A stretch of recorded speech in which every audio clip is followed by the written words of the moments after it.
जहां तक आपने कोरोना वायरस की बात की, आप बैठिए, मैं बताता हूं। अनुभव, आप भी बैठिए। अशोक जी, आप भी बैठिए। जहां तक आपने कोरोना वायरस की बात की, तो ये सही है कि बहुत से लोग इसे लेकर बहुत चिंता में है। मैं समझता हूं इसमें आपकी और हमारी, हम सबकी सतर्कता बहुत महत्वपूर्ण है। चाहे केंद्र सरकार हो या हमारी तमाम राज्य सरकारें हो या म्युनिसिपैलिटी हो, ग्राम पंचायत हो, सभी इस मामले को लेकर उचित इंतजाम और देखरेख में जुटे हुए हैं। हमारे पास कुशल डॉक्टर और मेडिकल स्टाफ भी है, संसाधन भी है और जागरूक आप जैसे अनेक नागरिक भी हैं। हमें बस अपनी सावधानियों में कोई कमी नहीं आनी देनी चाहिए और ये भी समझ लेना चाहिए कि सावधानियां क्या है। बड़ी बड़ी बातें नहीं है जी। ये अलग अलग माध्यमों से आपको शायद पता भी चलता होगा, लेकिन हम सुनते हैं, एक कान से दूसरे कान से निकाल देते हैं।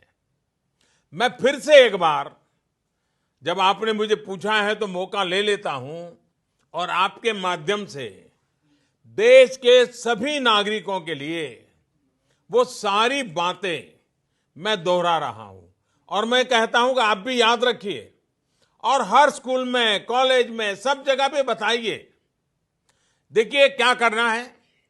एक तो हमें बिना जरूरत के कहीं इकट्ठा होने से बचना होगा और दूसरा, हमें बार बार जितना हो सके अपने हाथ धोते रहना चाहिए और बराबर सफाई करनी चाहिए। अपने चेहरे को, अपने नाक और अपने मुंह को बार बार छूने की हमारी जो आदत है, अब थोड़ा उस आदत को बदलना होगा। जितना हो सके इस आदत को हमें कंट्रोल करना है और धुले हुए हाथों से ही अपने मुंह को टच करना चाहिए। जानकारों का कहना यह है कि ये खांसते या छींकते समय जो छींटे निकलते हैं, सांस के साथ ऐसे छोटे छोटे छोटे बिंदु निकलते दिखते भी नहीं है, उसमें जो भी संपर्क में आता है उसे ये फैलता है।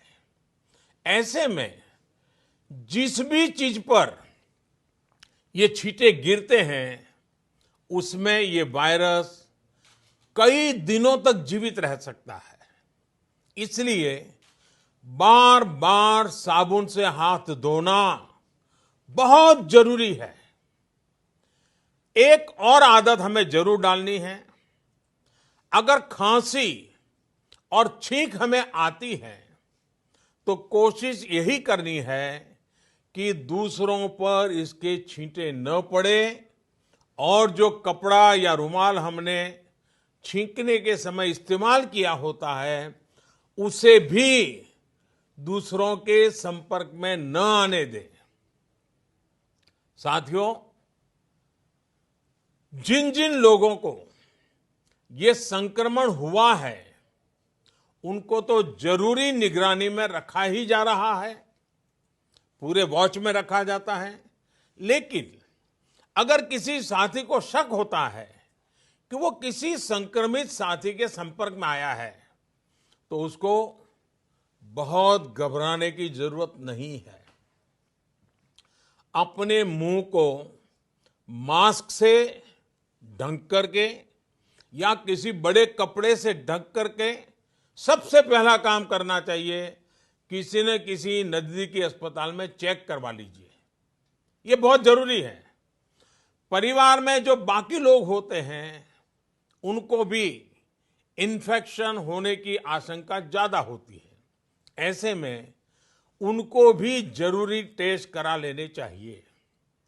ऐसे साथियों को मास्क भी पहनने चाहिए, ग्लव्स भी पहनने चाहिए और दूसरों से कुछ दूरी बना करके रहना चाहिए। मास्क पहनना है या नहीं पहनना है, इसे लेकर जानकारों की अलग अलग राय है, लेकिन ध्यान यही रखना है कि खांसते या छींकते समय जो हवा निकलती है, उसके साथ जो छोटे छोटे बारीक ड्रॉप्स निकलते हैं, ड्रॉपलेट्स, वो दूसरों पर न जाएं। वैसे मास्क पहनते समय भी एक चीज ध्यान रखनी है, मास्क को एडजस्ट करते हमारा हाथ बार बार मुंह को छूता है। इससे बचाव की जगह इन्फेक्शन फैलने की आशंका बढ़ जाती है। साथियों, ऐसे समय में अफवाहें भी तेजी से फैलती हैं। कोई कहता है ये नहीं खाना है, वो नहीं करना है। कुछ लोग 4 नई चीजें लेकर के आ जाएंगे कि ये खाने से कोरोना वायरस से बचा जा सकता है, ढीकना करने से बचा जा सकता है। मेरी सभी देशवासियों को प्रार्थना है, मेहरबानी करके इन अफवाहों से भी बचना है। आपको कुछ भी लगता है, जो भी करें, अपने डॉक्टर की सलाह से ही करें। हम स्वयं डॉक्टर न बन जाए। और हां, पूरी दुनिया आजकल नमस्ते की आदत डाल रही है। अगर किसी कारण से हमने ये आदत छोड़ दी है, तो हम भी हाथ मिलाने के बजाय इस आदत को फिर से डालने का भी, मैं समझता ये उत्तम समय है। नमस्ते करके ही एक दूसरे को ग्रीट करना चाहिए। तो मुझे विश्वास है कि छोटी छोटी बातें हैं, शायद डॉक्टर लोग भी आपको यही बताएंगे। आप भी सबको यही बताइए। डरने की जरूरत नहीं है, भय पैदा करने की जरूरत नहीं है, अफवाह फैलाने की जरूरत नहीं है। बस इतनी सी चिंता करनी है।